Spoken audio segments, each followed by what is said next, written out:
Oke. Mulai dari syarat administratif, kita akan tes kesehatan. Tes kesehatan sudah kita jalankan. Tes kesehatan itu sesuatu yang sifatnya sangat pribadi, tapi pada itu kita semua calon menandatangani untuk mempercayakan hasil itu menjadi pertimbangan KPU kan gitu. Terus fase berikutnya kan penetapan. Ya kita tunggu saja. Kita tunggu saja dari KPU pada hari yang sudah ditentukan. Habis itu kemudian pengundian nomor urut. Saya sudah pernah menjalani ini, jadi ya menurut saya biasa saja. Yang penting sebagai calon dari awal kita berusaha untuk memenuhi persyaratan dan mematuhi apa yang menjadi aturan terbaru dari pemilu dan khususnya pilkada lewat PKPU kan, ternyata on the track. Tinggal nunggu schedule yang ditetapkan oleh KPU. Oke, ada yang lain?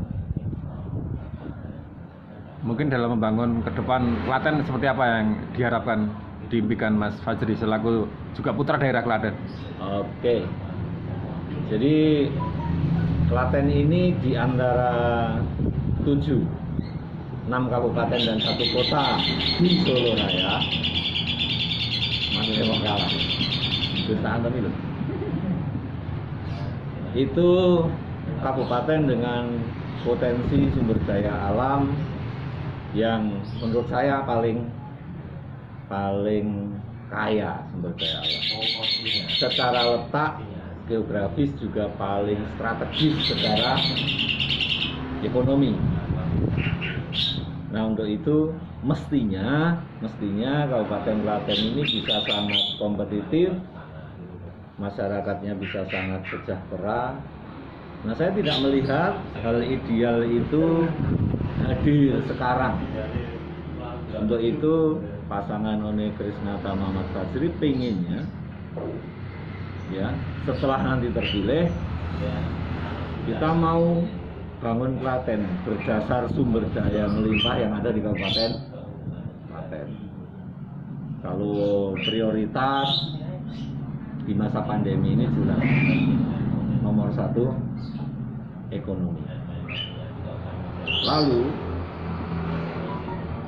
yang juga sangat mendesak di Klaten ini pendidikan. Ya. Ekonomi itu sekarang keluarnya yang instan ya, orang itu PHK.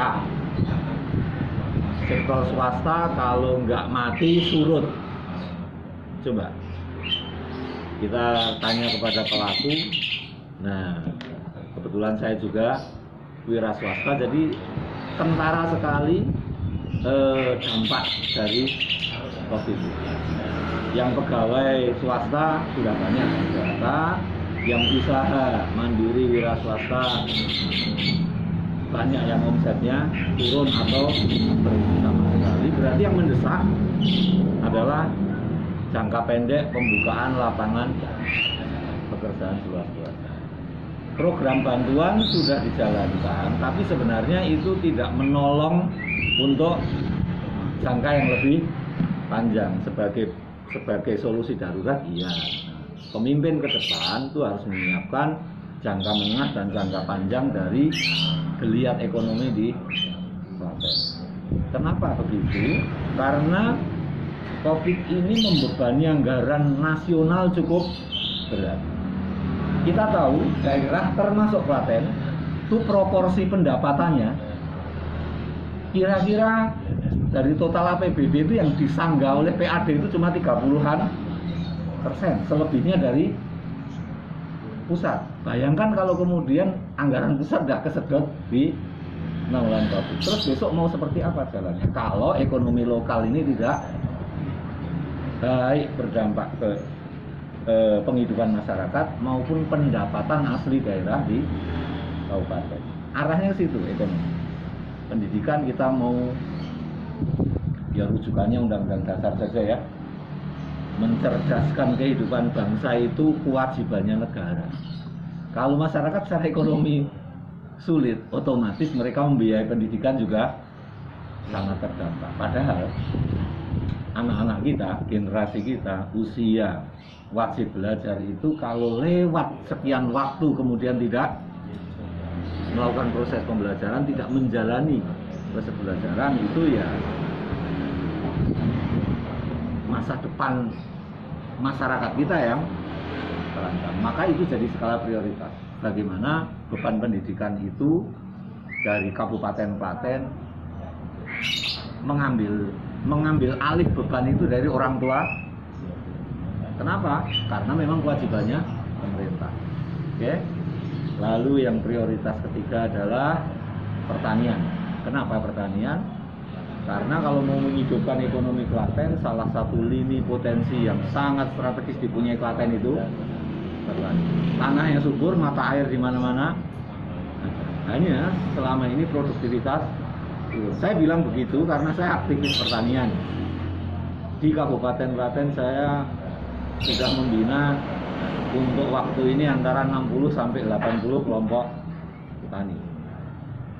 Jadi saya tahu betul detak nadi kehidupan mereka seperti apa. Grafiknya dari waktu ke waktu makin menurun. Oleh apa? Oleh tingkat produktivitas tanah yang menurun akibat perusakan oleh pupuk kimia, lahan menyempit, juga mahalnya biaya produksi pertanian. Sebut satu saja, pupuk wis angel larang. Giliran masa panen harganya ngedrop. Nah, itu butuh terobosan, dan yang menginisiasi itu harusnya memang pemerintah kabupaten. Terakhir, kesehatan. Itu problematik yang memang melekat sekarang ini. Belum juga ada corona, kita sudah cukup berat untuk biaya kesehatan oleh masyarakat. Begitu ya teman-teman. Untuk investasi? Oh ya pasti itu. Jadi kalau kita tadi ngomongin membuka lapangan kerja, yaitu mustahil akan bergerak signifikan kalau kita tidak iklim investasi. Iklim investasi itu macam-macam. Salah satu yang pokok, rasa aman, mudahnya perizinan. Bukan identik dengan tapi birokrasi ini harus efisien.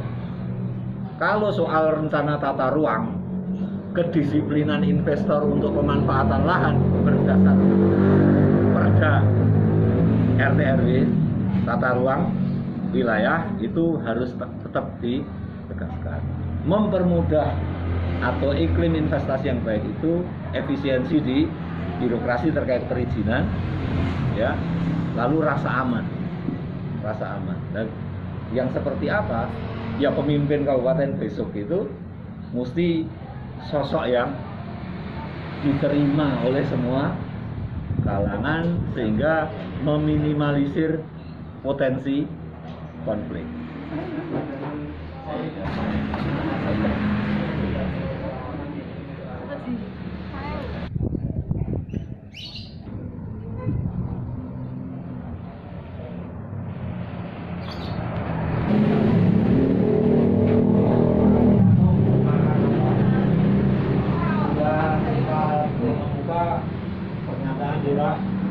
Di luar ASN itu ya, perangkat non pegawai, misalnya kepala desa. Nah, saya nggak perlu sebut data itu sudah ada.